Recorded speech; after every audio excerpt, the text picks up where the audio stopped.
Hey guys, in this video I am going to show you how you can add a plain eyes body effect in CapCut PC or sorry in CapCut mobile version. Alright, so tap on your project, select your photo video you want to edit, and I'm going to open my project, and I have added G3G zoom effect,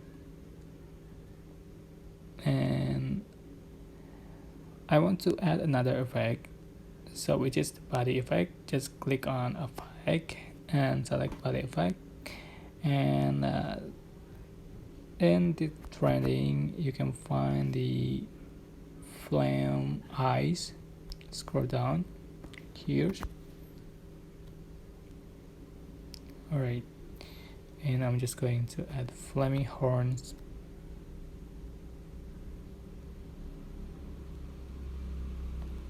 Sorry.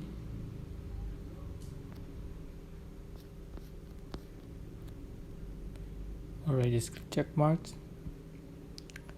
So this is the final effect you have on your video, but this is a pro effect, so you have to join pro first to be able to use this effect. Alright, I hope this tutorial was helpful for you. Don't forget to like, comment, share, and also subscribe. Thank you so much for watching.